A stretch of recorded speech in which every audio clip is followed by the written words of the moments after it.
I have everybody that we were expecting already included, so we're ready to start whenever you are. Excellent.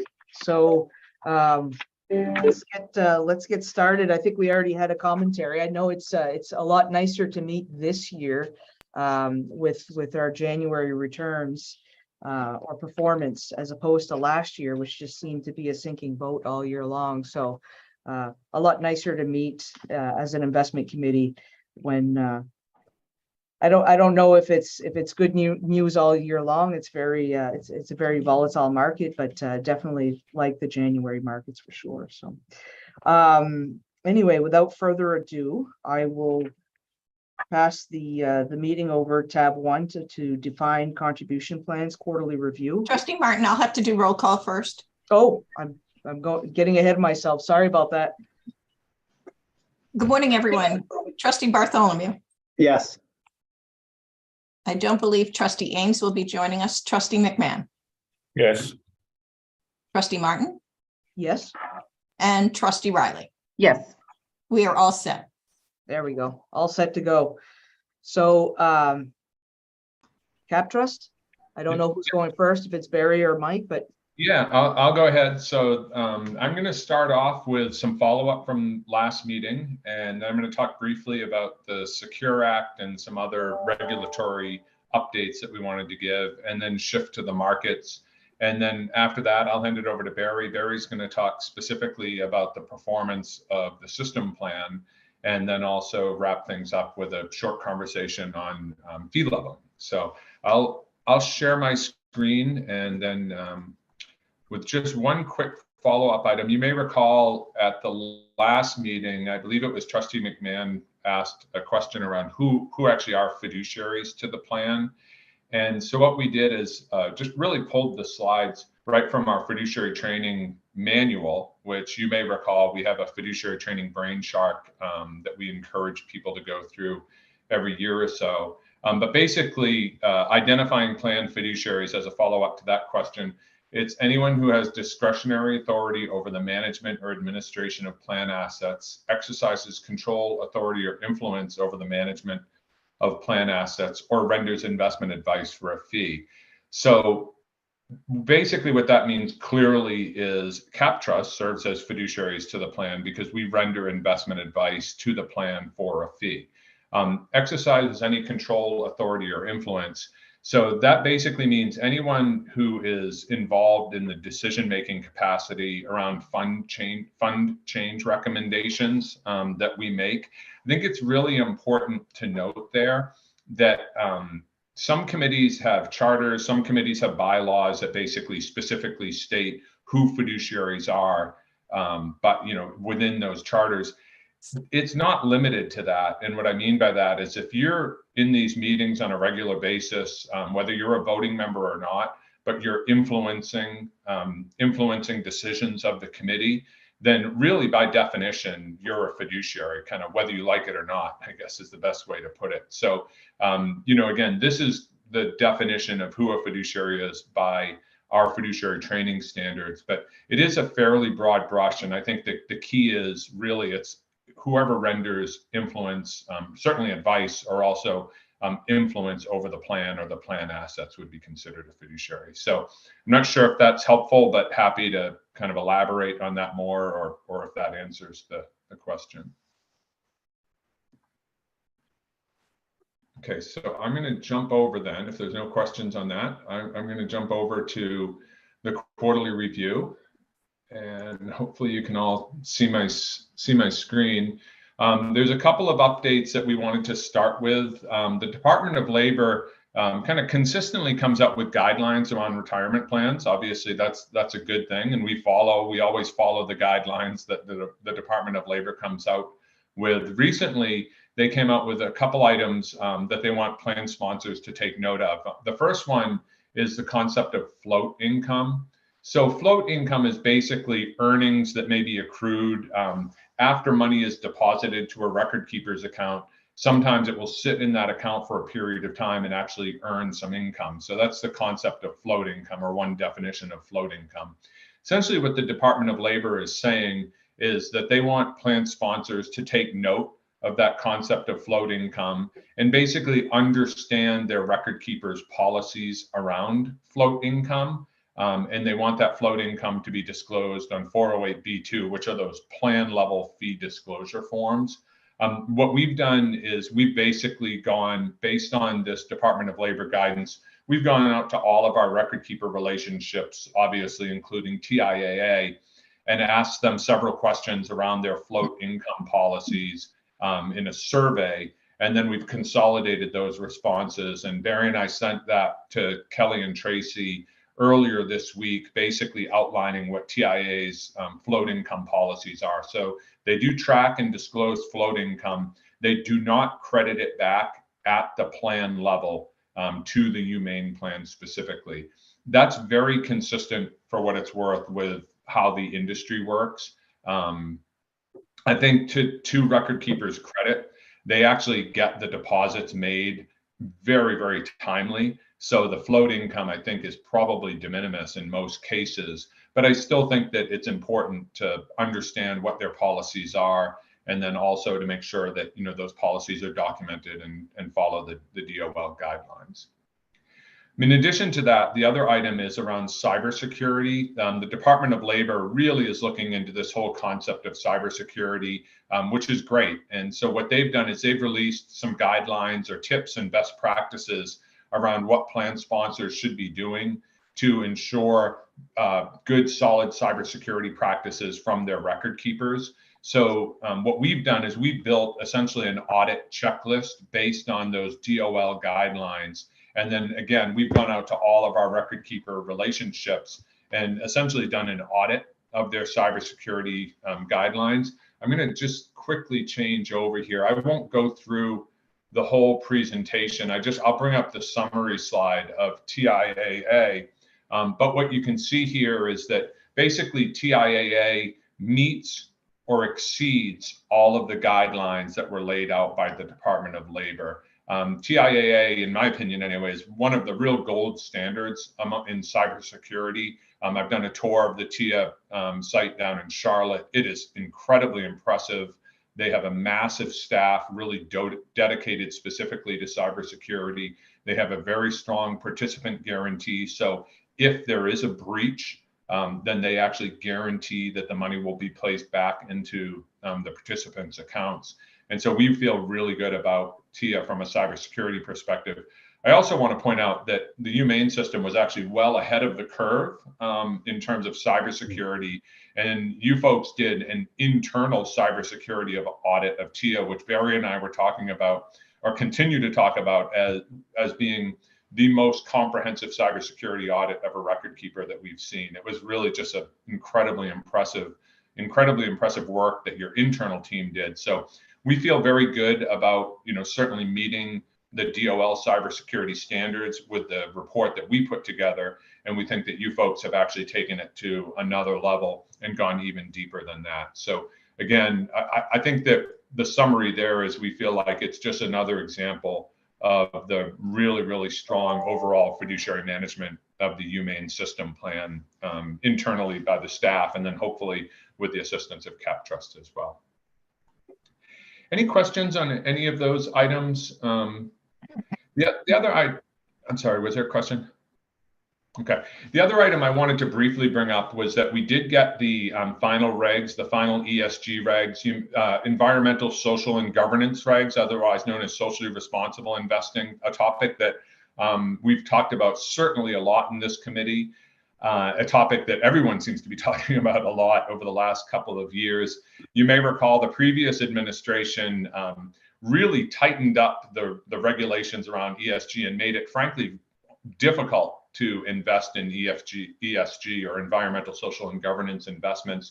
The current administration basically came in and immediately deemed those regs to be non-enforceable and said that we're going to have final regs on this topic, which were released earlier this year. And essentially what they say is, that you need to oversee ESG regs like any other investment, making sure that you go through a sound review process, that you compare it to appropriate benchmarks. But the final regs do allow for you to take into consideration that it is an ESG fund and take into consideration ESG factors. So those are the final regs, but what's interesting, Barry probably just read this. As of yesterday, right? Yeah. Just yesterday, what's the line? But wait, there's more. Basically the Senate has said no and overturned the final regs. And now the president, this was just yesterday, and now the president is saying that when it gets to his desk, he's going to veto it. So again, just when you think ESG regs have been finalized, then there's always more activity around that. Again, we think that you folks have a really good, sound ESG investment in your plan. We monitor that investment like any other investment, in terms of the benchmarking and how we compare it. So regardless of where these final regs fall, we want you to feel secure that we're monitoring that fund appropriately. And if we don't think that it's an appropriate investment for the plan or your employees, then we certainly would tell you that immediately. So it's hard to believe, but more to come on ESG regs, I think, as of next quarter. I'm going to jump ahead now, and I won't spend a lot of time on the Secure Act. The Secure Act is something that we've really been talking about for the last couple of years. It started out really as the CARES Act, and then it became the Secure Act, and then it evolved to the Secure Act 2.0. Well, Secure Act 2.0 was finally passed at the end of the year, somewhat surprisingly, but it finally was passed at the end of 2022. I'm going to go through just a really quick highlight of some of the important items in here. But this is something that clearly internally at the system and with TIAA and hopefully the help of CapTrust, we're going to go through and talk about how the mandatory provisions will be implemented in the coming year. One thing I know that this committee has heard us talk a lot about over the last couple of years, which is something that we were frankly very enthusiastic about, was the eligibility of 403B plans to offer collective investment trust vehicles, or CITs. And again, just a quick recap, CITs are basically a lower cost institutional equivalent of a mutual fund. So it's basically, if you think of kind of a continuum of starting at retail share class mutual funds, all the way over to what you folks have, which are institutional share class mutual funds.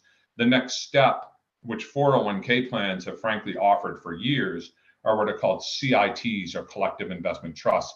And those have the potential to even reduce investment expenses even further than what you already have. The good news is the legislation did include language that said that 403B plans are eligible to participate in CITs. The bad news is that conflicts with securities regulations. So securities regulations still state that 403B plans cannot offer CITs. So I would describe it as a step forward, but unfortunately not the step forward that we were really hoping for, because frankly, we would be able to convert a number of your investment options over to CITs and save the plan, tens, if not hundreds of thousands of dollars in investment expenses. And so we're hopeful that that will get worked out, because we certainly view that as favorable, being able to offer CITs and 403B plans. In terms of the provisions, though, that will apply and do apply to your plan, and many of which will have to be incorporated into your plan over the course of the next year, is things like the required minimum distribution age going up to as high as 75. Again, so at a certain point in time, if you defer money in a retirement plan, you have to start taking that money out. Essentially, the IRS wants to tax it at some point, because you recall it's pre-tax savings, tax deferred growth, and then it's taxed as ordinary income at retirement. That required minimum distribution age started at 70 and a half, and it's went up to 72 a couple of years ago. Now it's going to go up to as high as 75. So that's something that you can see will have to be incorporated into your plan. In addition to that, you folks may be aware that you have this concept called a catch-up provision. And basically what that allows you to do is increase the amount that you can save in a retirement plan in the year in which you turn age 50. Those catch-up provisions are being increased so that between the ages of 60 and 63, you can go up to as much as $10,000. And there's a calculation, but essentially it's as much as $10,000. So that allows for increased contributions to retirement plans, which, ultimately, in my opinion, anytime you increase the limits, that's a good thing. It's more opportunities for people to save. That's been combined with a somewhat controversial component of the Secure Act, though, and that is basically turning all catch-up contributions into a Roth contribution. So again, just a quick recap. The way that catch-up contributions work now is that for the vast majority of participants, you put the money in pre-tax, it grows tax deferred, it comes out as taxable income. Catch-up contributions are going to be converted to Roth for anyone with the exception of employees earning $145,000 or less. So if you earn more than $145,000 and you do a catch-up contribution, then that will automatically have to go in as a Roth contribution, so having a required minimum distribution. So there are over 90 provisions in the Secure Act. I obviously just briefly touched upon the ones that are most impactful in the short term, but we clearly are going to be going through this with the system and with TIA and making sure that whatever provisions need to be incorporated into the plan will be incorporated into the plan. There's a number of optional provisions as well. And again, I won't spend a lot of time on these. A couple highlights: employer contributions, or employers can allow matching contributions to be made as Roth contributions effective immediately. There's no record keeper in the country that's prepared to administer that right now and aren't even sure how they're going to administer that. So again, that one, although the language is you can do it effective immediately, we think for all practical purposes, that's not something that you're going to be able to do, certainly in the near term. There's some student loan repayment. There's a student loan repayment piece here, which basically allows for the system to consider student loan payments as an eligibility move for matching contributions. So the theory there is that if you have a high student loan burden, you can't afford to save in your retirement plan, then this will allow the university to basically give people credit for those student loan payments. And again, there's some other, other items in there, but these are optional provisions that we certainly are going to have time to consider before the university decides whether they want to incorporate it into the plan or not. So, and I'm going to pause there and see either if there are any questions, or Barry, if there's any other key ones that you felt like I missed that you wanted to add in there. Okay, thanks, Barry. Any questions on any of that before we turn to markets? Mike and/or Barry, if I could jump back to the ESG a bit. You might have covered this in the past, and I apologize if you have, but at the cap trust level, when you're recommending funds as a part of the university's defined contribution plan, are you going, is there any kind of an ESG screen, or are there ESG factors that you're using to recommend those funds when you bring them to us? At the end of the day, Trustee Bradley, we are going to evaluate funds based on the asset class and the funds contained within those asset classes. So if they have an ESG factor and it still passes our policy guidelines, we certainly would consider that. But at the end of the day, as fiduciaries, we want to make sure whatever fund we offer maintains kind of the credibility of the investment policy statement. Yeah, and so you can see here, and I'm sorry to jump around a bit on the screen, but I pulled up, for example, you folks offer the CREF Social Choice Fund, which is really a very good social choice investment. We like it a lot. You can see here where we show the key measures and the benchmarking.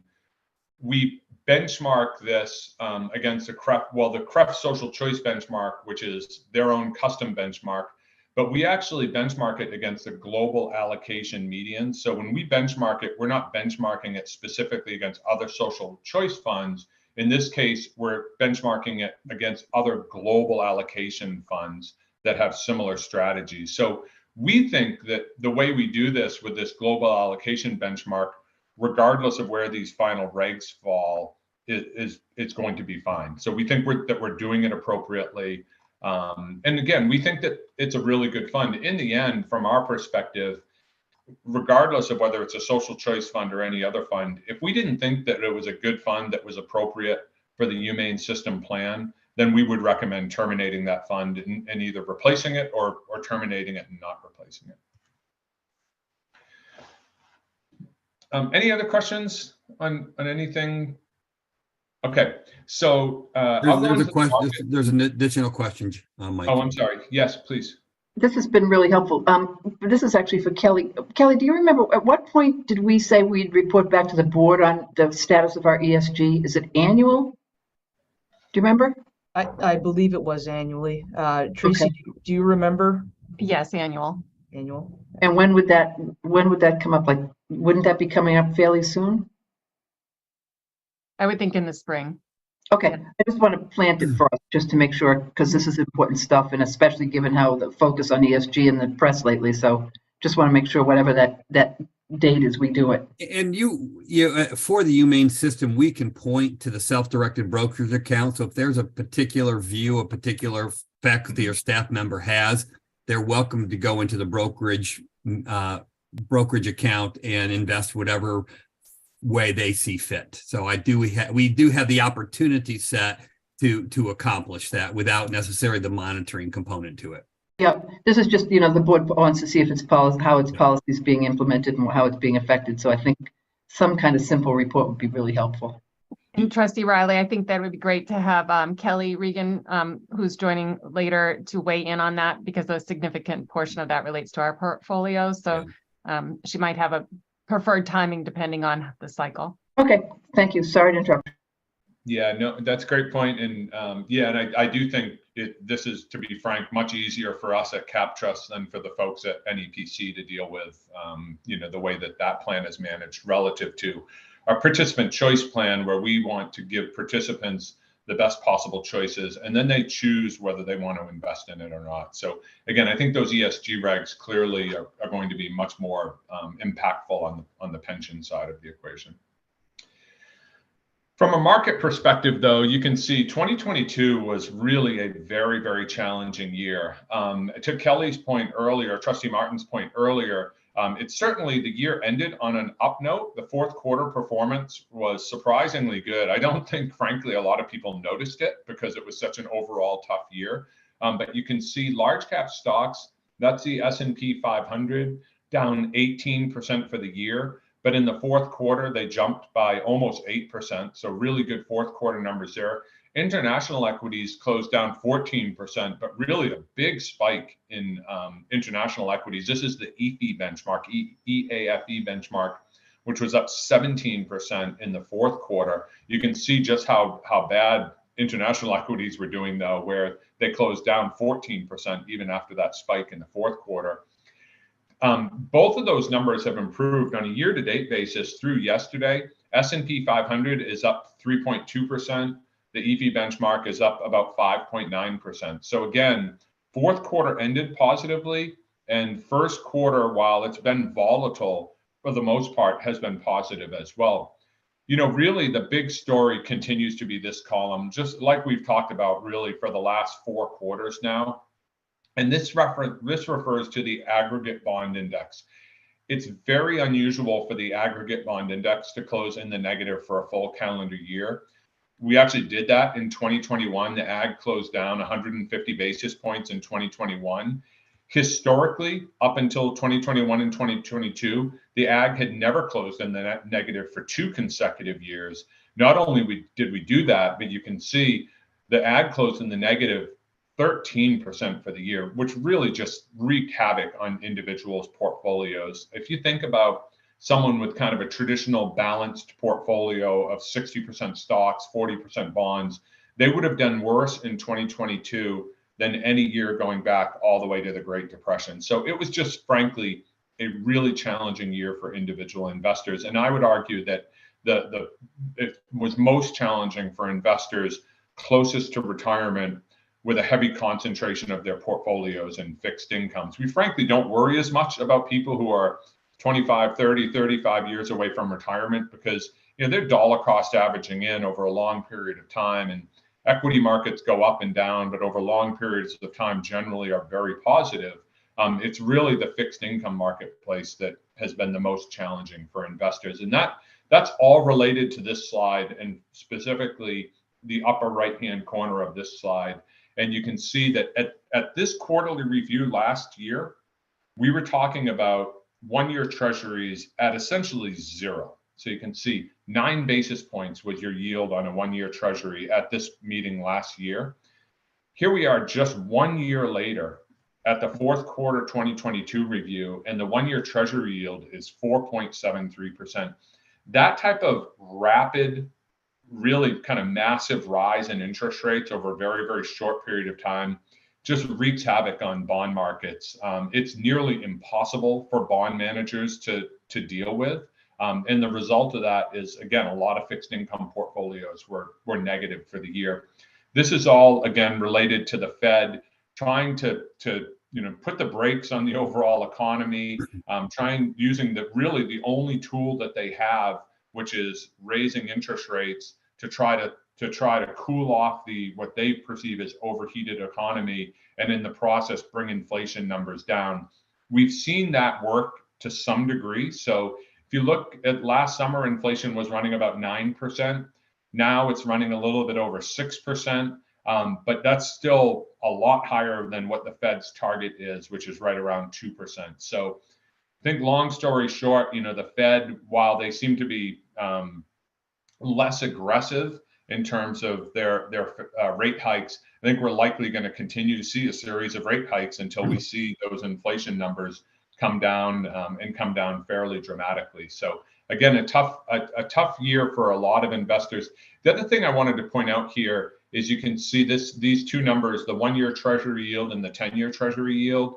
The 10-year treasury earning significantly less than the 1 year. That's what we refer to as an inverted yield curve, where short-term yields are higher than long-term yields.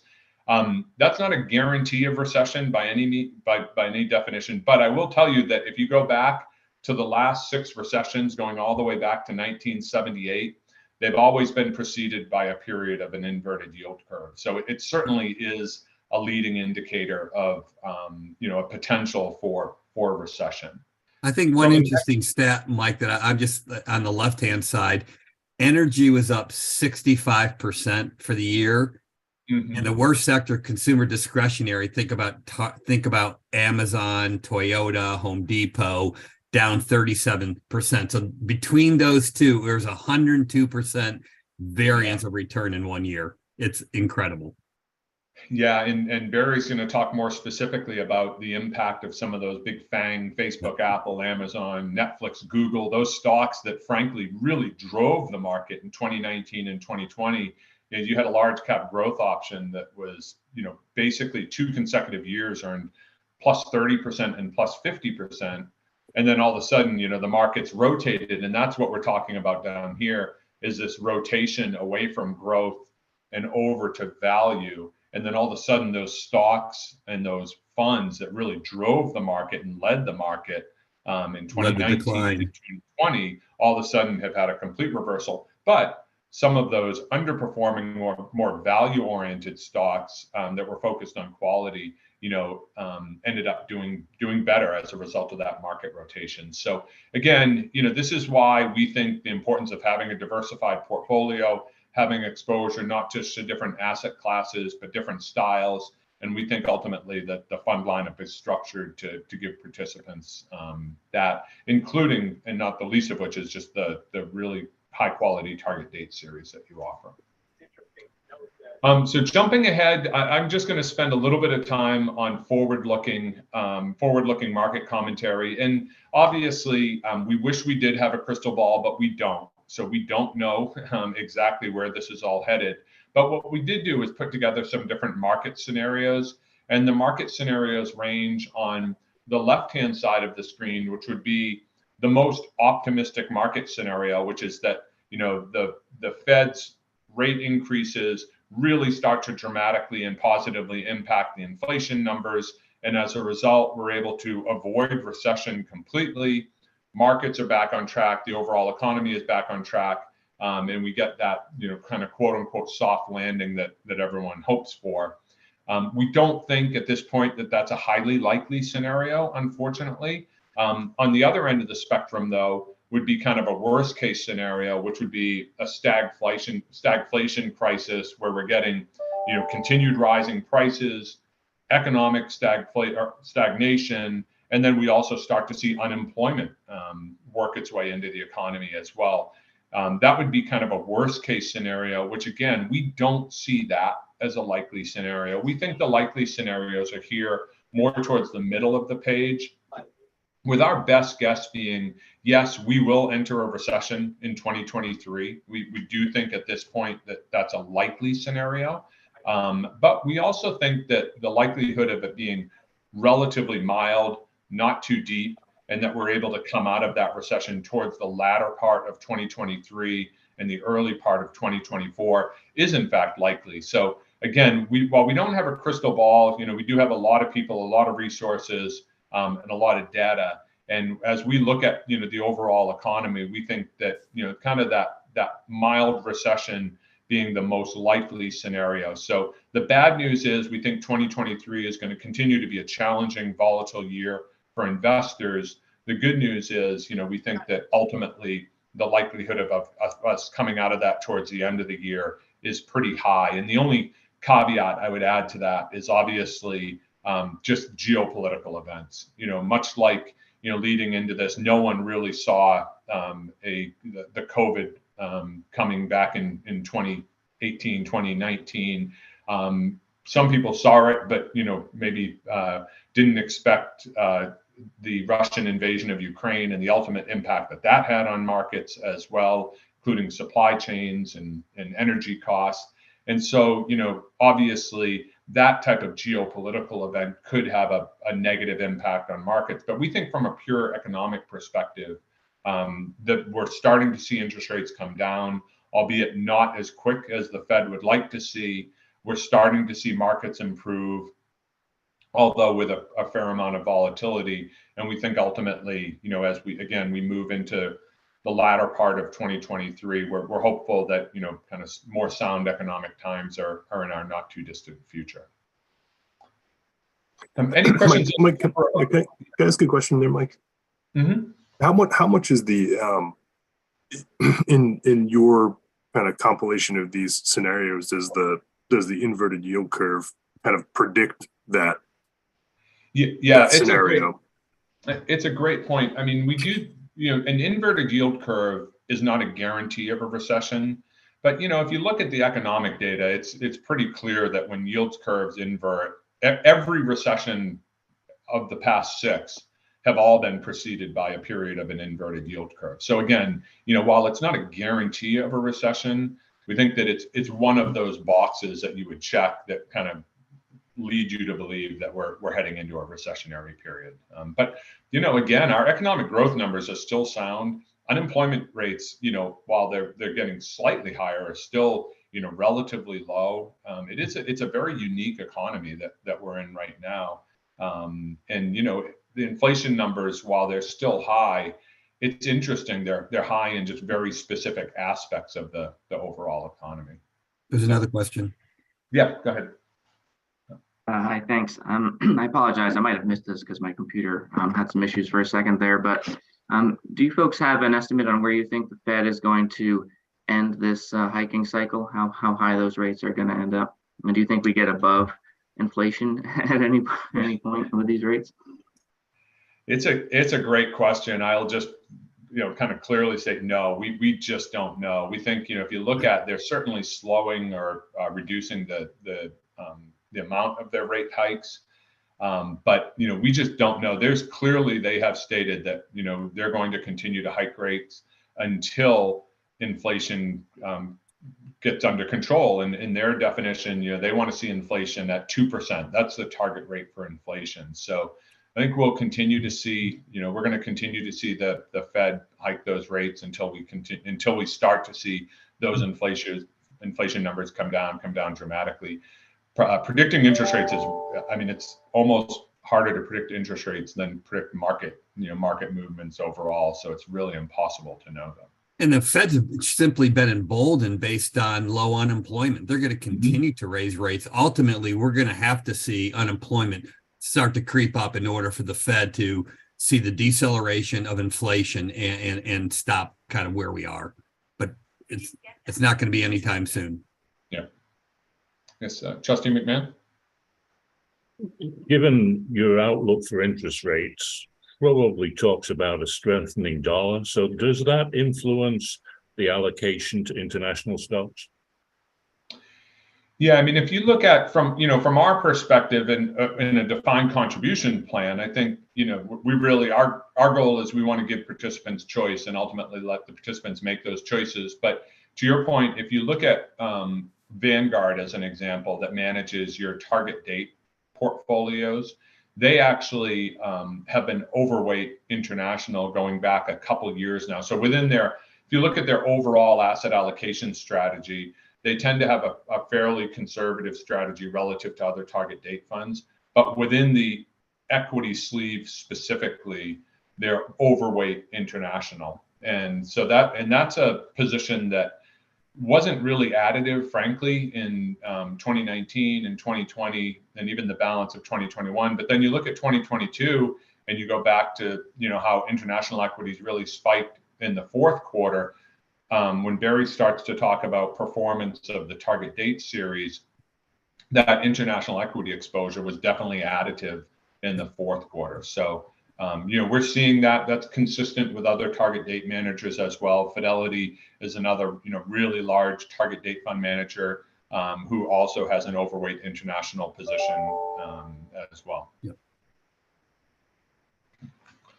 Other questions before I turn it over to Barry? There's several other slides, economic slides in there, which I won't go into in a lot of detail. But if there are no other questions on anything related to Secure Act or industry updates or markets, then I'll stop my screen share and turn it over to Barry to go through the performance reporting. Okay, thanks everyone. Did everybody see that okay? One of the things I always think about is like, are we missing something here? Do we have any gaps in the fund menu? And quite frankly, our menu has stood up as well as could be expected in this current market environment. We have enough choice. We're not overwhelming participants with too much choice. So I think overall, we have a really solid basis by which participants can allocate their dollars appropriately based on their risk preferences. And so you can see this is simply a stair step based on their low risk to higher risk types of investments. And we have a menu that is designed for those that want to take on more risk. We have more risky types of funds. Those who take on less risk, we have less risky funds. So we think that's a really good balance and a sustainable kind of menu going forward. The two items, as you recall, last committee meeting, the trustees made the decision to eliminate American Century Emerging Markets. That was deployed into the American Funds Euro-Pacific Growth Fund on February 22nd. And then the Virtus Ceradex Mid-Cap Value was also replaced with a Victory Sycamore Established Value as well on February 22nd. A couple things, if we always want to look at allocations and based on the overall allocation, we haven't seen necessarily a mass exodus towards less risky types of investments, TI traditional, especially on the younger side. That's something we certainly monitor. But overall, we did typically in these types of markets, we don't see a lot of participant movement one way or the other, good or bad. Maybe that's inertia, and ultimately maybe that's a good thing because they probably will react where they may have not necessarily needed to react so quickly. If we look at this, is just a declining value of assets based on the entire plan of 1.74 billion. Your TI traditional is still the largest single holding. of the menu at over $521 million, almost $521 million. But then you can see the Vanguard Target Retirement Series incrementally continues to increase. When people don't make an election, they go in, they're defaulted into the Vanguard Retirement Series. It's a well allocated portfolio. So we see over time, at some point, we do anticipate the Vanguard Retirement Series outpacing, certainly they're outpacing contribution wise, but overall assets, we do anticipate that probably on a long-term basis. The two items that I mentioned in the prior page, the American Century Emerging Markets, you can see it's about 3/4 of the way down, about $24 million, representing about 1.4% of the portfolio. That was the one that was eliminated, and the Virtus Index as well as about 2 down from that. It's 21.2 million of about 1.23% of the assets. So those are the two portfolios that we made the decision to change at the last committee meeting. You know, the one thing we always do also keep an eye on is legacy annuities. So, and this will kind of portend to our conversation on fee leveling in a few moments here. But TIAA, as you recall, we converted to what's called group contracts in a couple of years ago. We could only affect future dollars. So, you know, these funds are no longer part of the core menu, but if we decided to leave TIAA today, as an example, $106 million would stay at TIAA. The number is a lot larger than that because there is a portion of TI Traditional, CREF Stock, TIA Real Estate, CREF Social Choice. A portion of those assets are also in legacy annuities. It's just something we keep an eye on. It's something that, you know, TIAA, we wish they would do a little bit more in terms of contract migration, but it is something we always consider when we look at the portfolios. There's just very little movement from legacy annuities into group contracts. These funds are not monitored by this committee, and so we would encourage TIA to have more diligence in terms of moving assets from legacy annuities. And we're going to talk about that here in a few minutes in the fee benchmarking, fee leveling section. If we go then to page 52,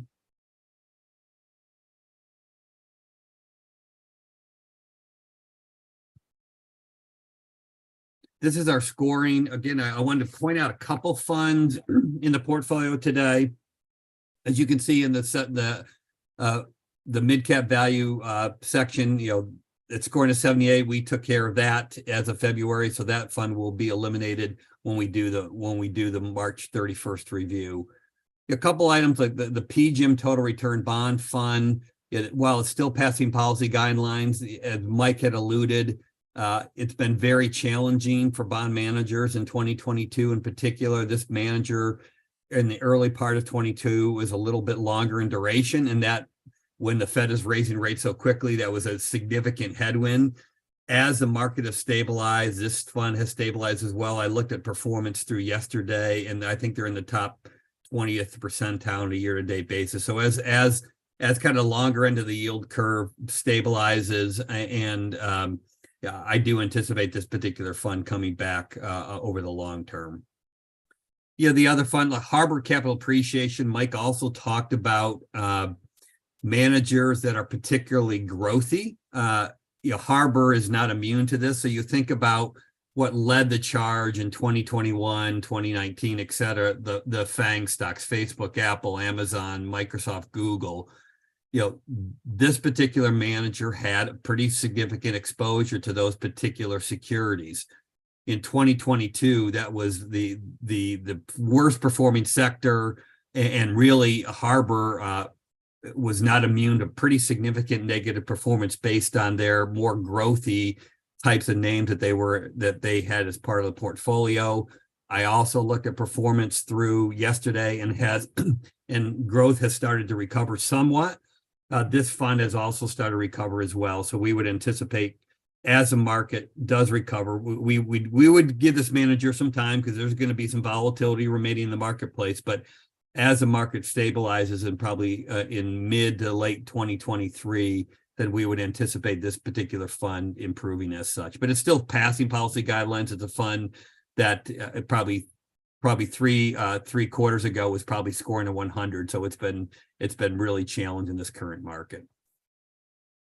The American Funds Euro Pacific Growth Fund, kind of same story as Harbor. This is our international manager, has pretty significant exposure to emerging markets as well. This manager is particularly growthy. Fourth quarter has improved. First quarter is starting to improve as well. So we would anticipate as growth starts to come back in favor at some point, this particular manager will also improve. But again, they're passing policy guidelines still when we look at longer term performance. And again, we addressed the American Century Emerging Markets Fund last committee meeting.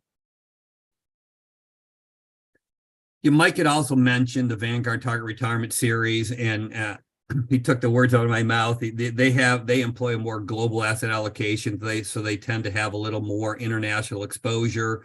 So consequently, the fourth quarter, this particular manager outperformed based on that allocation. That's probably going to continue in the foreseeable future. So very, very good performance, solid performance over time with the Vanguard Retirement Series. And then again, of course, index products, if you have low tracking error and you have low fees, you're going to pass our policy guidelines. Vanguard is very well known for low tracking error and low fees. So that certainly passes all our policy guidelines. And then CREF stock and TIA real estate, these are unique investments, or not necessarily an investment or a pool of assets that we can compare them against. So we have our own rubric that we look at in terms of the overall allocation itself.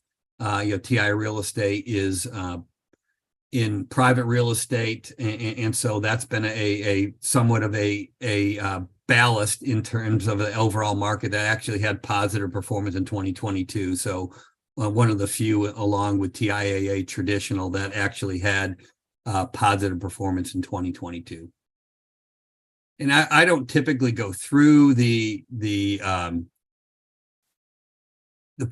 plan level performance, but I did want to point out the retirement choice contracts of TIA traditional. As interest rates have come up, TIA has also raised their rate, so they are now paying 6.25% for those assets that are in TI traditional for new contribution into that. So that's been a really good safety net for those participants that want to get out of this market, or they want to curtail some of their equity exposure. That's been a really, really good vehicle by which to do it.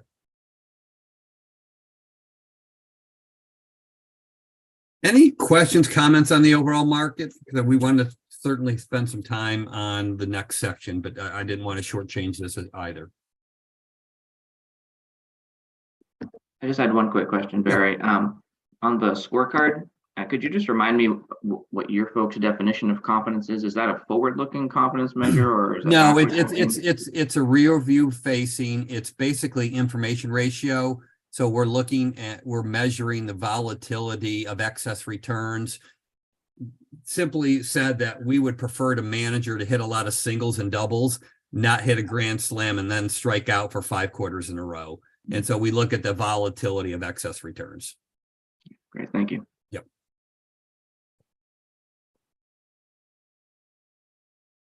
And I can stop sharing my screen now.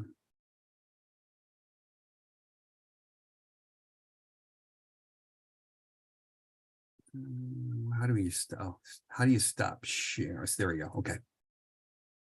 Any other questions before I move on to the next topic?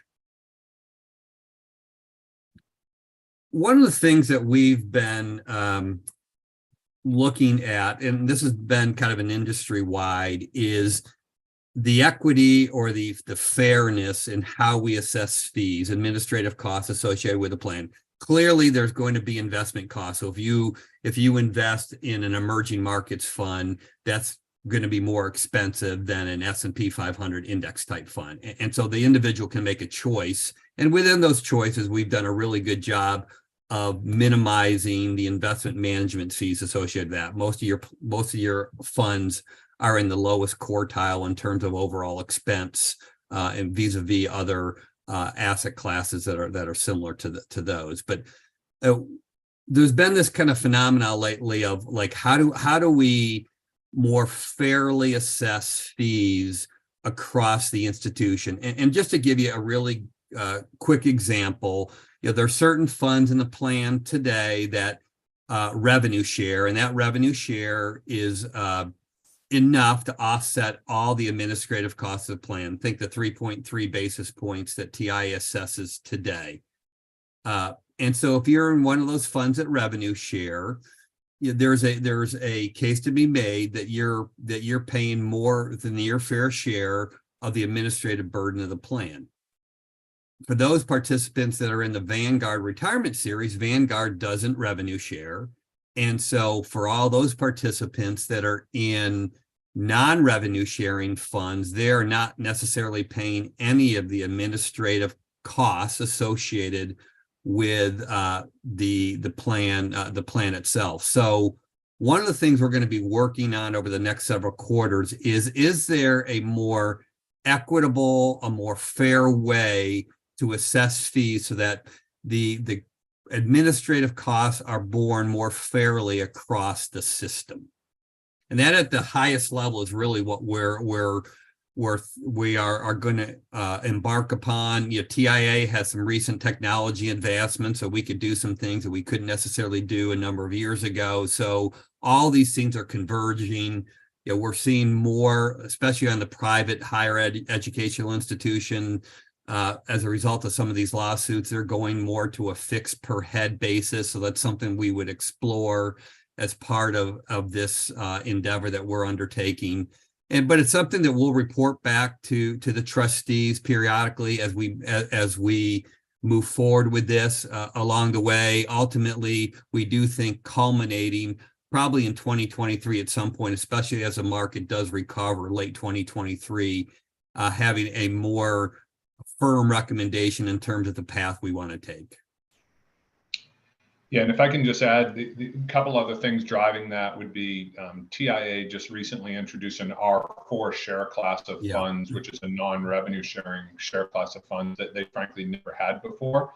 So it's another factor. I think to Barry's point, there's a number of things, and I go back to his comment earlier about how we continue to see growth in participation in the Vanguard Target Date series as well, which we ultimately think is a very good thing. But it creates more of an imbalance, if you will, of the payment, who's paying and who's not for administration. So we just think that there's a number of factors that are leading up to us wanting to review this. We've reviewed this concept before in the past, and ultimately the decision has always been that the payment methodology that you're currently utilizing makes sense for the university, for the participants. And frankly, that might be the outcome of this discussion as well, but we think it's good to just periodically review that as a due diligence move. So that was really more just an update. No, there's no action, but we're certainly happy to take questions or comments on it.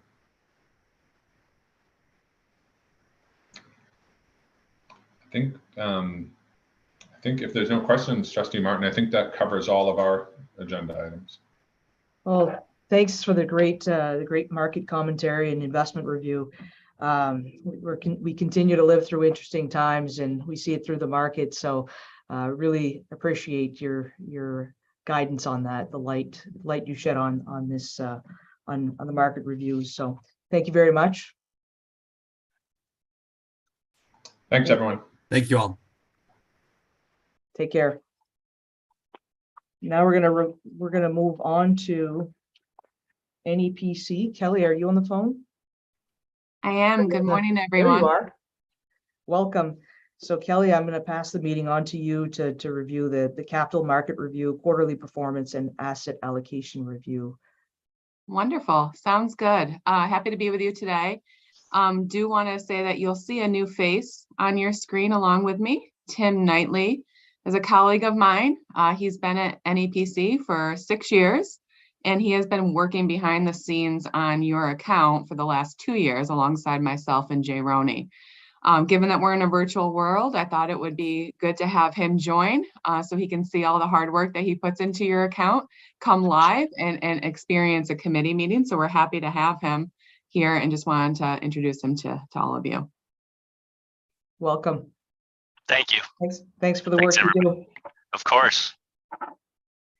Okay, so I will share my screen. Give me a second here. Okay. Can everyone see this okay? Yep. Okay, wonderful. Before I get into our outlook on markets and performance and asset allocation, I do want to just provide you all an update on NEPC. It's a good update. So we have this slide here, which really kind of highlights some of the things that have changed over the last year with NEPC. On the top left, you can see that we added new clients in 2022. So we had a good year in terms of growth of clients. Because of our client additions, we did add new employees in 2022. Our commitment to client service is very strong. And with those new clients, we want to ensure that we had the right employees to support our clients. And then over in the very right, you can see that total assets are about 1.4 trillion under management. You can see most of that is AUA, which stands for assets under advisement. So that is our advisory business. So it's similar to how we work with the University of Maine system. And then about 57 billion assets under management, which is more of our discretionary business. These numbers certainly are a little bit lower in terms of total assets just because of the decline in markets, but overall net growth of clients. And then lastly, at the bottom of the page, just wanted to let you know we won a couple of awards this year that we're proud of. And then over on the very left-hand side of the page, you'll see a little score that NEPC has given ourselves. Actually, our clients have given it to us of 74. And really what this is every year we go out to our clients and we ask them one question, which is how likely are you to recommend us to someone else? If we get a score of 9 or 10, that's positive on a scale of 1 to 10, and that contributes to the score. So anything above 50 is good. So we're proud to be at 74%. If any of our clients give us a score below 9, we want to know why. And really, because we're trying to continually improve, make our clients happy, and do the right thing for the participants across all the programs. So if there's anything ever that you want to discuss with me that we can improve upon, I certainly am open ears and would love to hear your thoughts. And then on page 122, just a note, you all are invited to our conference on May 9th and 10th. This is a conference that we do solely for our clients. It's not like a marketing event. It's just a way for all of our clients to get together, share what's happening in their industries, hear from some great outside speakers. It'll be on May 9th and 10th. Last year, I had a lot of fun with Tracy and Kelly, so thank you for coming. And I would love to see any of you this May in Boston. It was a very informational conference. We really enjoyed it and got a lot out of it. So thank you for having us last year. Absolutely. Absolutely. Okay. So market outlook. I did hear that CapTrust provided you a market outlook. I'm not going to look in the rearview mirror on what happened in 2022. I'm going to focus more of my comments on our thoughts going forward. And so with that, I'm going to move right to page 132. And so if you remember, every year NEPC comes out with our key investment themes. And these are themes that we think are influencing the market today. We think these themes have impact on asset pricing, sentiment, and expectations going forward. And when we look at these themes, it really helps us think about how we'd like to construct portfolios and what investment opportunities do we see going forward. And so I'll spend a little time on each of these 5 themes. The first one is stagflation. That's certainly a loaded term and a very terrifying term to some. We don't think that we're technically in a stagflation environment, certainly not the 1970s, but we are seeing some trends that are stagflation-like. Certainly challenging growth.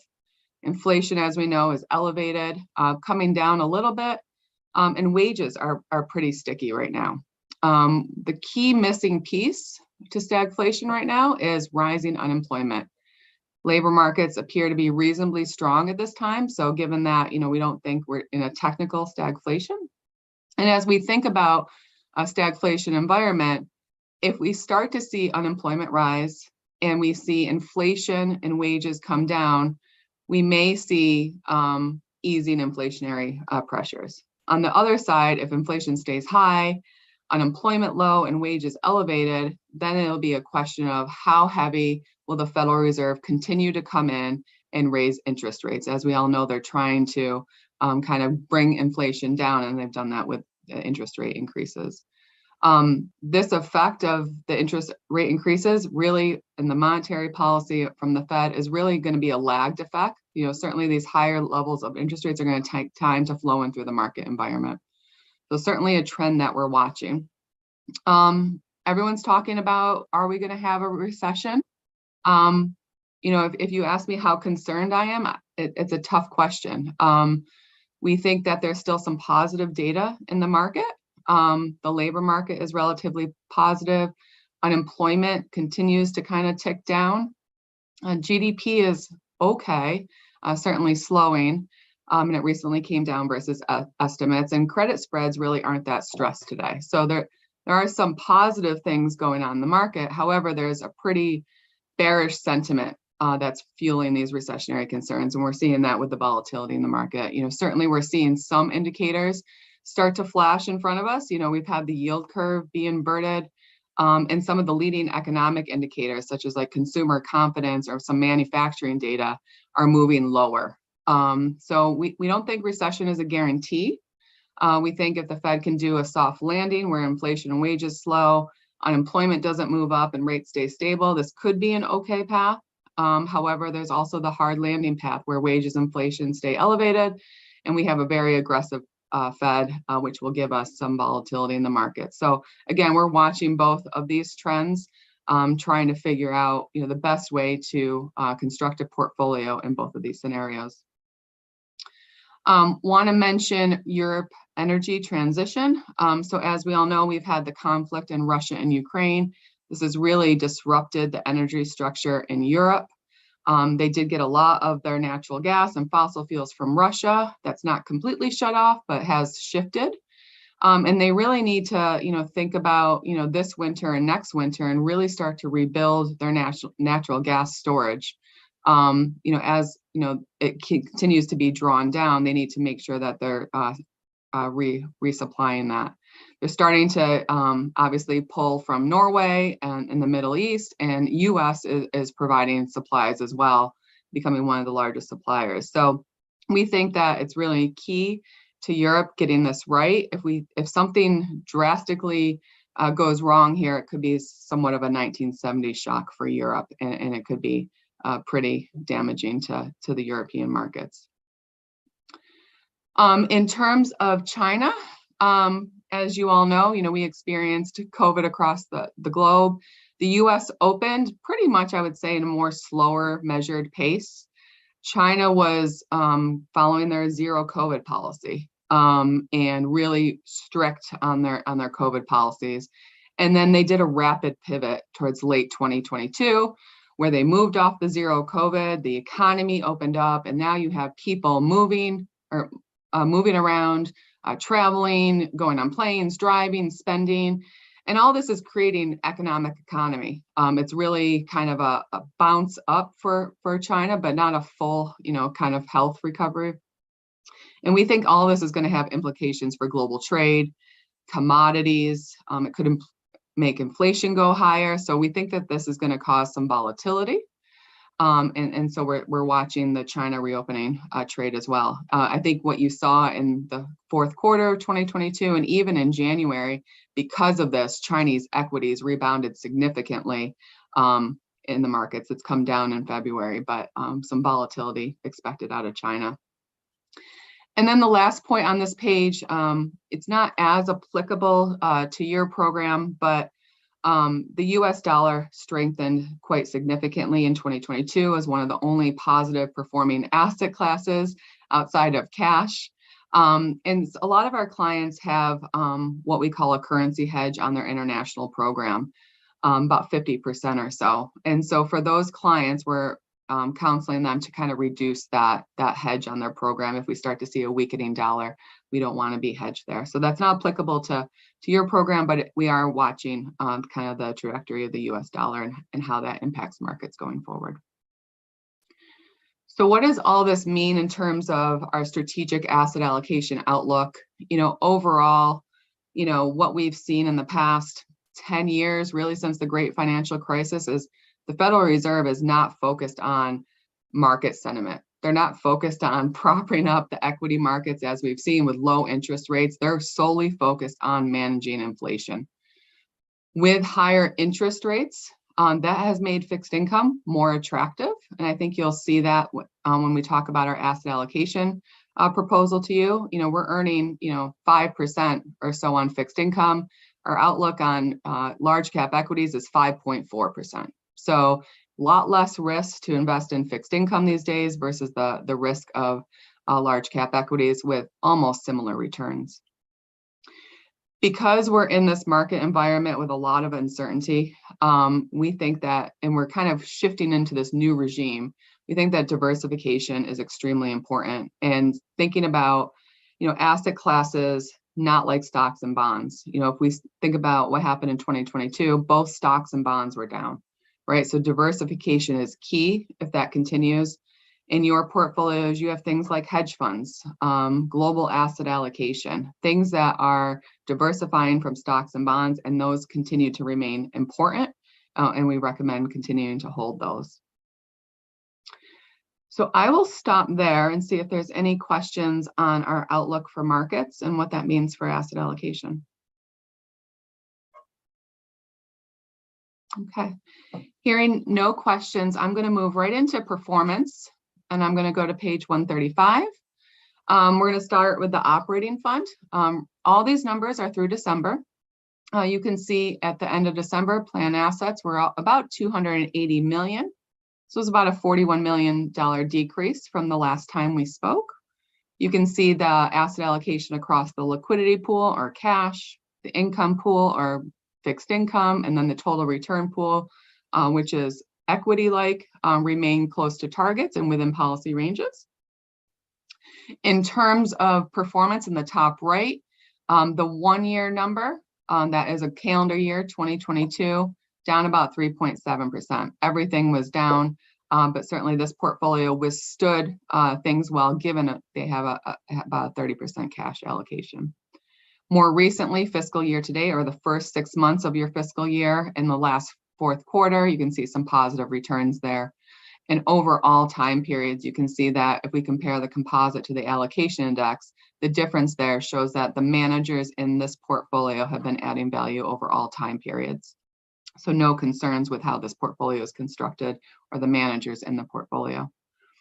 To update you through January, the assets were about $351 million, so a really large increase there, partly due to markets, partly due to cash inflows. For the month of January, this portfolio was up 1.7%. So that fiscal year to date number you see on this page of 0.9 was 2.6 at the end of January. In terms of recent actions, there was two new manager announcements, and I'll get to that in a moment. And then also, if you remember at the last committee meeting, the committee approved hiring the SSGA fossil fuel free S&P 500 index.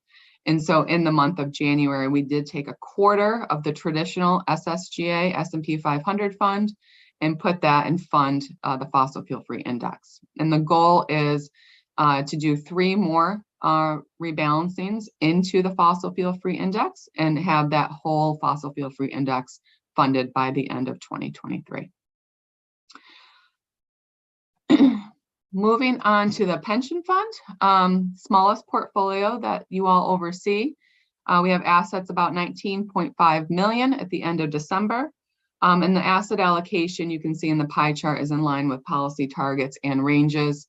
And I will just note that, it looks like it's not that diversified, and we have a big chunk in global equity and a big chunk in fixed income.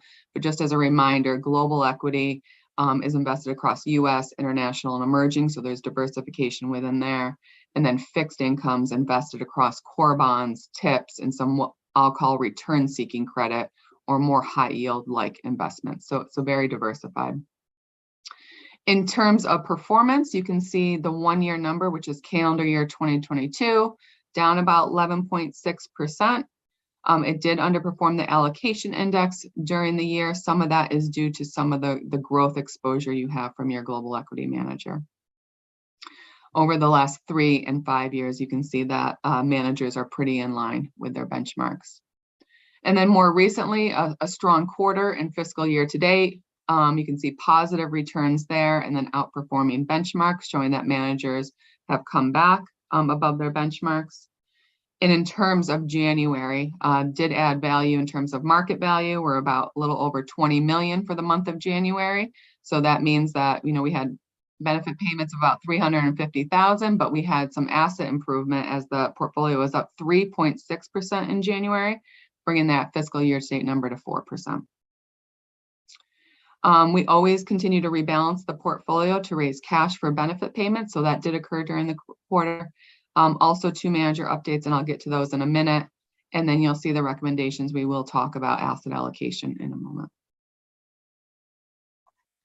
In terms of the managed investment pool, or the MIP, you can see assets are at 340 million. This is about investment gains of 19 million during the quarter. Diversified asset allocation, as you can see by the pie chart, and then also in line with policy targets and ranges. In terms of portfolio performance in the top right, you can see the 1-year number is pretty negative, down 14%. This is the worst performing portfolio of the 3 that you oversee. It's the more aggressive in terms of more equities in this portfolio than the other portfolios. So that leads to the negative return. You can see some manager detraction over the 1-year time period and subsequent time periods. Some of this is due to some of the growth exposure from some of your international managers and global equity managers during the year. And then long-term, some underperformance from international managers that are no longer in the portfolio. Shorter term, you can see some positive numbers for the quarter and fiscal year to date. Fiscal year to date managers are doing well, adding value versus benchmarks. When we think about January, the asset allocation, or the asset is about 356 million. The portfolio was up 5% in January. So the fiscal year to date number is 6.7%. Certainly we've seen a pullback in February, but as of January, the numbers were quite strong. I do want to mention rankings here in the top right. You'll notice that over the quarter and the fiscal year to date, you're ranking above median. As a reminder, a 1 rank is the best, 100 is the worst, and we take your returns and see where they fall in a universe of other endowments and foundations of similar size of 100 to 500 million. So positive rankings short term. And we've talked a lot about rankings in the past, and as you can see, longer term, they've fallen below median. A lot of this is due to private equity. In the managed investment pool, you don't own private equity. You have a very small stub piece from an investment made almost 10 years ago, but not a private equity program, where a lot of the peers in this universe do. On average, they have about an allocation of 10 to 15%. And if we think about private equity over the long term, it has added value over public equity, which is the only sole type of equity you own in your portfolio. And because of that, peers have done better over the longer term in terms of rankings. If you think about what's happened in markets in 2022, public equities declined. In private equity, it takes time for those declines to flow through valuations. And so what we saw the later half of 2022 and you're seeing in early 2023 is that those plans or portfolios that have an allocation to private equity are starting to show some negative returns, whereas the fourth quarter we had some positive returns from public equity. So that is why the rankings have gotten a little bit better more recently, which is actually nice to see. But again, if we, once this stops and we kind of return to normal, we do expect private equity to outperform public equity. Can I ask a question? Mm-hmm. What's the median allocation to private equity within the composite of similar portfolios that you're looking at, just in terms of a weighting? Yep, the median's about 10%. About 10%. Okay. Yeah, and it can range from there. I think it goes up to as high as 25%. In terms of recent actions, just a similar comment here for the fossil fuel free index that I made on the operating fund. We did fund a quarter of the traditional S&P 500 index into the fossil fuel free strategy in January, and we'll continue to do that throughout the year, about 3 more tranches to have it fully invested by the end of the year. And we will be talking about asset allocation. So I'll spend a few moments here. I mentioned that there was some manager announcements in the portfolios. You can see them listed here across BlackRock, which impacts all 3 portfolios, and then Vanguard, which is just the managed investment pool and pension, and then SSGA, which is just the managed investment pool and operating. None of these are of concern. They're all no action, meaning they're more of an FYI for the committee, but we want you to be aware of them. In terms of BlackRock, we're having the head of fixed income retire, Bob Miller. If you think about the Strategic Income Opportunities Fund, it's been managed by Rick Reeder and David Rogel. Rick Reeder is really the key person here, and he's remaining, but Bob is retiring. He'll be replaced by another individual. So again, some retirements going on, but no concerns as Rick Reeder still remains the key person on the strategy. In terms of Vanguard, this is in relation to the inflation protected securities funds that you hold. So the TIPS fund, we have the lead PM Gemma Wright retiring and being replaced by a gentleman named John. It's more of an index-like strategy. So again, no concerns here, but a retirement happening there. And then with SSGA, this is in regards to the index products. The head of equity beta is leaving. And the 2 individuals that have worked underneath him for 6 years will be taking the roles of head of equity beta. So again, a team change there, but again, index strategy, no concern for your portfolios. I'll spend a few moments on some of the managers. Let me see if I can make it bigger. I know these numbers are small here, but just to talk about, we'll start with the managed investment pool. I wanted to focus on Westfield and DFA, your 2 small cap managers. And if you look at the row that's the bright blue, just showing the 1-year numbers, certainly down because markets were down, but these 2 managers added about 4% of value versus the broad index that they track. One's a growth manager, one's a value manager. We certainly know that value is done better than growth. You can see that in terms of the index numbers. But both managers were able to outperform during this. Even Westfield, who is a growth manager, they do think about growth at a reasonable price. So there is some valuation into their process. Both managers have done well over the long term as well. You can see the ranking numbers there and have done well over the short term. So nice combination of managers that have added value to the program.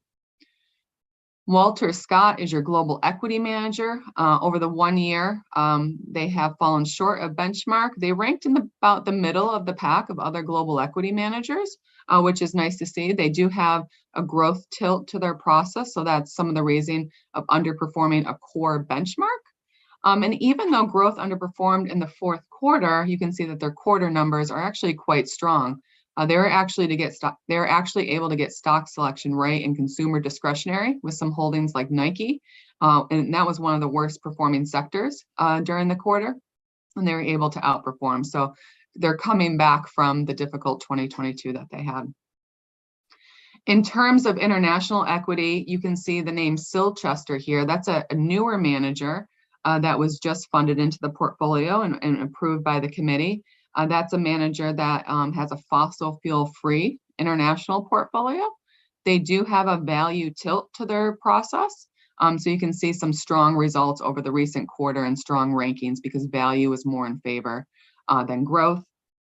J.O. Hambro is their complement, and they do have a growth tilt to their portfolio. Very difficult 2022. They came into 2022 thinking that interest rates wouldn't rise as much as they did. And so because they got the interest rate call, that impacted the valuations that they assigned to different stocks, and therefore they underperformed. They're starting to come back in 2023 and had a strong January. In terms of emerging markets, you can see we have Aberdeen, which is your large cap emerging market manager, and Mondrian, which is your small cap manager. Having that small cap exposure has been very beneficial really over all time periods, except for the recent quarter. You can see that small cap has outperformed large cap and has been a great diversifier to the portfolio. And if you look longer term and you look in that bright blue row, the bright blue row, you can see that the rankings of the two managers in combination have ranked well over the last 3 and 5 years in the top third of the universe, showing the value add from Mondrian in the portfolio. More recently, Mondrian has underperformed, and Aberdeen has been more in line with its benchmark. I'm going to turn to fixed income on the next page. And I want to focus on the 1 year number here. Again, that's the calendar year number. You can see that all of your fixed income was down about 9.5%. Rising interest rates leads to negative prices. But if you compare that 9.5% to the opportunity set for fixed income, which is traditional Barclays aggregate bonds, you can see that your combination of managers added about 3.5% of value during the last 1 year. And that is partly due to having some shorter duration managers in the portfolio, such as short-term tips and BlackRock and bank loans. You can see bank loans was only down 3.8 and Vanguard short-term tips is only down 2.8. So the shorter duration strategies held up well, provided some nice diversification to the portfolio. In terms of specific managers, Common Fund and Bain did underperform their benchmarks. When we look at Common Fund, some of their securitized exposure detracted, as well as having a credit overweight on a year-to-date basis. And then with Bain, they did hold a little bit more double Bs and triple Cs compared to the index, and that detracted from performance, given that the market was more focused on the higher quality names in 2022. However, longer term, 3 years, you can see Bain ranks nice, as well as Common Fund over the last 10 years. I mentioned in my market commentary about having diversification matters. And if you look at Newton and Lighthouse, Newton is your global asset allocation manager, investing across global equities and bonds. And then Lighthouse is your equity long short hedge fund manager. You can see that Newton has done a great job on a relative basis versus benchmark, only down 8.4% versus, double digit negative returns for other asset classes. And has ranked nice versus other global asset allocation peers over the long term. And then Lighthouse, positive returns. As I mentioned, we didn't see many positive returns. I think it was commodities, cash, and the US dollar, but they were able to get the short securities right in their portfolio and add positive value, ranking very nice over their peers and ranking nice over the long term and outperforming their benchmarks. If we move on to the pension, a lot of the managers I discussed in the managed investment pool are in the pension, but I do want to point out one manager that is different, and that's down at the bottom of the page here, which is Principal, which is your dedicated real estate manager. Over the last 1 year, positive returns. So it has been a nice diversifier against stocks and bonds over the full calendar year 2022. It's positive returns over the last 3, 5, and 10 years. Certainly falling a little bit short of their benchmark, but not too significantly. More recently, as we've seen interest rates rise, that has put pressure on valuations. And you'll see as we go into the pension asset allocation review that we are recommending bringing this exposure down. It currently sits at 8% to something more like 3%, a little bit more reasonable given the market that we're in. And then lastly, with the operating fund, again, a lot of the same managers that I mentioned, except for 2. So I want to point those out. The first one is the first manager under the income pool composite, which is Income Research and Management. This manager continues to do a very nice job for the operating fund, outperforming its benchmark, outperforming peers over all time periods, a very high quality, very strong fixed income manager located here in Boston. And then down in the middle of the total return pool composite is PIMCO All Asset. This is another global asset allocation manager that is just in the operating fund. You can see some strong results versus benchmark over most time periods, as well as ranking in the top half of peers, and a very strong quarter for PIMCO All Asset. So those were my prepared comments for the performance of the portfolios. Are there any questions or anything you would like to know that I didn't mention? Okay. Hearing none, then I'll move on to asset allocation, if that's okay. Let me just get there. Okay.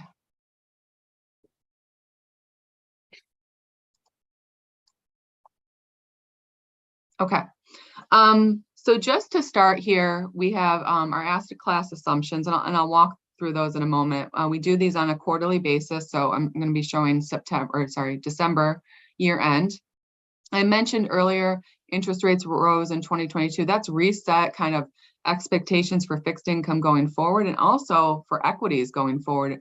In addition, we saw the decline in equities in 2022. So I think what you'll see overall is our forward-looking expectations over the next 10 years for both equities and fixed income have come up significantly from last year when we ran these numbers. You know, when we look at the market and our outlook and we look at our asset class assumptions, we are really talking to all of our clients about ensuring we have a dedicated allocation to safe haven. And when I say safe haven, I mean U.S. Treasuries. We think, you know, there's a lot of uncertainty in the market, and having this allocation to Treasuries helps for liquidity, and it also helps put away a portion of the portfolio to be there when clear opportunities present itself in the market to invest in, and using Treasuries as the liquidity source in the future. We think it has downside protection as well. And so you'll hear that come through as I talk about the managed investment pool and the pension plan. On page 148 is a list of some of the major asset classes here across equity, fixed income, and diversifying assets.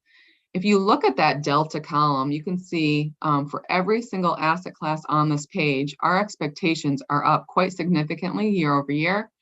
Within fixed income, they're up about 3% over last year, and a lot of that is due to kind of where the interest rates are today. Equities are up across the board as well, and really the only area where expectations have come down is real estate. When I go through the recommendations for the managed investment pool, I'll be talking a little bit about equity changes. When NEPC thinks about kind of our strategic outlook on equity, and we look at the global universe of US equity, international equity, and emerging market equity, we are more bullish on US equity and emerging market equity, and less bullish on international equity. So when we think about the opportunity set with the benchmark, which is the MSCI All Country World Index, we look at the weights, and you can see those in those blue boxes on the left. You know, it's about a 59% allocation to US within the benchmark, about a 29% allocation to international developed in the benchmark, and about 11.5% allocation to emerging market equities.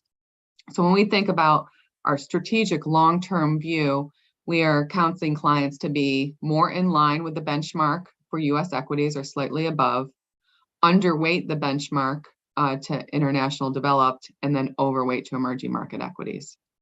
And so we like to have a strategic allocation of 60% to US, 25% to international, and 15% to emerging as our starting point. We do what we call dynamic tilts and publish these on a quarterly basis throughout the year. And in those dynamic tilts, we will show clients whether we're favorable, neutral, or unfavorable on an asset class. So today we're more favorable on US equities and emerging market equities, and unfavorable on small cap, international small cap. So we can make slight changes around the strategic targets listed on this page within policy ranges if we see an opportunity present itself within one of these sub-asset classes. And then I'll be talking about fixed income. I mentioned that we really like safe haven right now, and we think it's really critical for a portfolio, and that's US Treasuries. And we like to think about fixed income on a spectrum. So starting point with safe haven or Treasuries, high quality fixed income, which we consider credit and tips, and having about a 50-50 allocation there, which you do have in your portfolio today. And then return seeking credit. You know, the starting point for return seeking credit we think of as high yield, but it can be diversified return seeking credit. So managers like that BlackRock Strategic Income Opportunities portfolio that invest in a number of different asset classes, or even Bain, the bank loans fund, we would consider return seeking credit. So when we look at the pension and the managed investment pool, we think you have all these components of the spectrum with the exception of treasuries. And so we'll be talking about that as well. So moving on to our recommendations for the committee, I'll start with the managed investment pool. On this table on the left, you'll see all the asset classes that you invest in currently, what the current policy targets are in your investment policy statement, and what our proposal is to you all. The first thing I want to note is across total equity, total fixed income, and total multi-asset, which includes hedge funds and global asset allocation. You'll notice that we're not recommending a shift from those. So we remain at 59%, 26.5%, and 14.5%. We are recommending that you consider a change within each of those asset classes. Within total equity, you'll see the proposed policy is recommending increasing large cap equity with the reduction of small cap equity, international developed small cap equity, and then emerging market small cap equity. And this goes back to, if you think about all the equity asset classes on this page, with the exception of global equity, if you think about these, this is getting to those strategic targets of 60%, 25%, and 15% that I mentioned earlier. And then within each of those regions, we like to have about a 20% allocation or so to small cap. So for example, in US equity, you can see the 25% proposed target with 5% to small cap. So again, that 20% allocation. Within fixed income, you will see a couple changes here. So US TIPS and US aggregate bond. US TIPS and US aggregate bond, I'm thinking of that as your high quality allocation. And I mentioned earlier, we like to have about a 50-50 split. Your US aggregate exposure, typically that index is treasuries, credit, and mortgages. However, your manager, the way it's implemented is more credit-like and less treasuries in that, the way the manager implements. So you'll notice about a 50-50 recommendation there. So increasing US TIPS and decreasing US aggregate bond. And then this is coming through also a decrease in US short-term TIPS. When we think about our duration exposure, we want to be neutral and not underweight duration today. So recommending reducing short-term TIPS to 0. And then you can see the new allocation of 5% to US Treasury bonds. Overall, if you were to vote on this, the expected return of the portfolio does not dramatically change. You can see down at the bottom of the page, still remaining very similar to the current policy targets. However, the standard deviation does come down a little bit, or the volatility of those returns. So net, your Sharpe ratio remains the same. And this asset allocation can continue to support the 7.25% return goal that we have on this portfolio, as we think the range of returns could be about 7.1 to 8.1% on this portfolio. I'll stop there and see if there's any questions. Okay, hearing none, I will move to the operating fund asset allocation. There's no recommended changes here, but I did put it in just to show you the current policy targets, that over the next 10 years, we expect this portfolio, just beta only, no return, extra return from managers, to achieve 5.3% and about 5.4% over the next 30 years, with a standard deviation of 3.9%. So if you think about those metrics, that's a pretty good portfolio where a one standard deviation event, you would, not only be down 3.9%, right? So it's not like you're getting more return versus the risk in this portfolio. In terms of the expected return of 5.3%, that continues to support the 4% return goal. We think the 30-year range of returns would be 5.1 to 5.4. So certainly getting compensated above that target rate of return over the next 10 to 30 years. And then the pension. Kelly, what's the 30% cash invested in today? So that's invested in money market funds, not prime money market funds, government money market funds, and also the main state pool. And so if I go back, you can see on the operating fund performance here on page 152 or 142, that we're actually yielding something on these money market investments today. So very conservative, high quality government money market funds.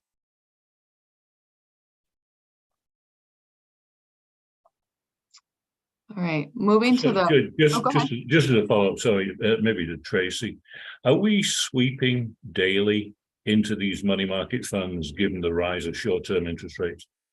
Yes, we always do that, unless we need to hold something that's to fund something early in the morning, but we sweep every night.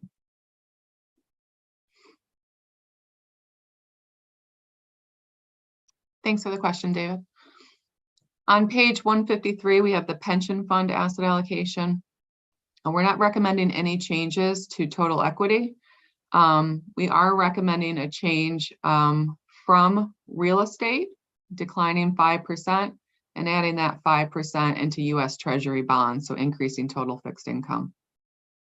We're also recommending taking away the US short-term tips, increasing the regular US tips again to maintain duration around where we want it to be and not be short duration. In terms of expected return, you can see in the gray at the bottom of the chart, no changes over the 10 or 30 years. However, standard deviation or volatility of those returns does come down with this. In terms of the real estate allocation, just so you all are aware, the manager principal is taking longer to give us back our money. So for example, about 6 months ago or so, I would say, we requested about $400,000 from principal to help with a benefit payment. We still have not received that yet. And the reason why I bring that up is we will receive it. It's just taking longer because of the market environment that we were in 2022. So principal has kind of put up a gate to some degree. If we were to move from 8% to 3% in our targets, it will take some time for us to get the money back that we request if this asset allocation was approved. So I just want the committee to be aware of that. We'll ensure that the policy ranges around that 3% target account for being overweight target in the short term. The other item I wanted to note was at the very bottom of the page. As I noted before, the pension fund's about 20 million. So it is no longer considered a qualified purchaser. And this is important for most commingled fund managers. Typically you have to have a portfolio of about 25 million to be considered a qualified purchaser. And why this is important is, for example, today in your equity portfolio, you have Walter Scott and Mondrian, which are both commingled fund managers. We can certainly take money away from these managers for benefit payments. But if there was ever a time that we want to rebalance more into equity, we may have some difficulty because we can't rebalance into commingled funds if you're not a qualified purchaser. So what I'm preparing for the next committee meeting is a couple things. One, Walter Scott has a mutual fund that we can move into, which is not subject to these terms. And also looking at some other mutual funds to potentially complement Walter Scott to give us some additional flexibility within the equity space. So I'll be looking at some mutual fund options to help here. Within fixed income, this isn't a concern with any of the fixed income managers except for Bain, which is your bank loan manager. All the other managers are mutual funds, so we're able to rebalance into those as well as the global asset allocation strategies, Newton and PIMCO. So again, overall, when we think about the pension fund going forward, it would just be Bain, your bank loan manager, Mondrian, your emerging market small cap manager, and then your hedge fund manager, Lighthouse, that we wouldn't be able to rebalance into. But all the other funds will be fine. So I just wanted to mention that to the committee. More to come at the next meeting in terms of some manager options to kind of help with the liquidity of the pension fund and give us rebalancing opportunities if we were to see opportunity to rebalance into equities. So I will stop there. I feel like I've been talking forever, so I'll see if there's any questions or if the committee would like to discuss voting on the asset allocation. Kelly, one question. I'm not sure if it's to you or to Tracy, but the pension fund below 25 million, is that in line with our expectations? Is that a new event, or is that something that we've anticipated just for line of sight? Well, the pension fund is in the payout stage, so we would expect it's going to continue to decline. We pull out, 300 and some odd thousand every month. So that is in line. Thank you. I would agree as well. We're not earning enough on the portfolio to make up for all those outflows. Any other questions?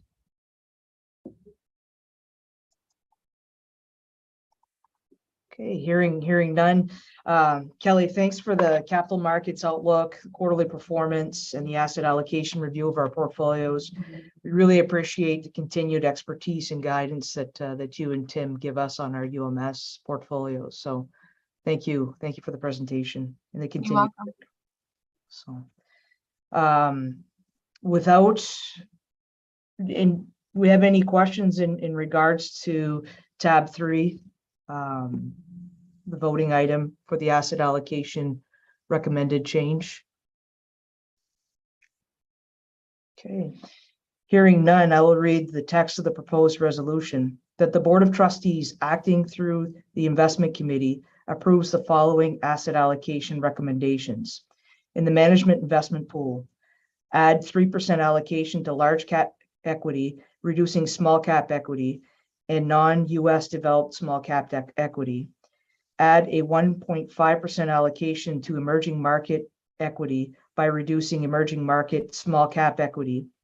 And add a 5% allocation to US Treasury bond and a 1.5% to US Treasury inflation protected securities by reducing the US aggregate bond by 3% and the short-term TIPS by 3.5%. In the pension fund, add a 5% allocation to US Treasury bonds by reducing real estate by 5%. Add a 4.5% allocation to US TIPS by reducing short-term TIPS by 3.5% and the US aggregate bond by 1%. Can I have a motion? So moved. So moved by Trustee Bartholomew. Do I have a second? Second. Seconded by Trustee Riley. And Ellen, I'll have you take the roll call. Certainly. Trustee Bartholomew. Yes. Trustee McMahon. Yes. Trustee Martin. Yes. Trustee Riley. Yes. The motion is carried. Excellent. So, wow, this is the record timing, done before 11:15. So to return time to your day, I want to thank all of you for taking the time to join in this meeting, and particularly interesting meeting as we continue to stay on our toes with this market. So thank you all for your time, and have a good day. Thank you. Thank you, everyone.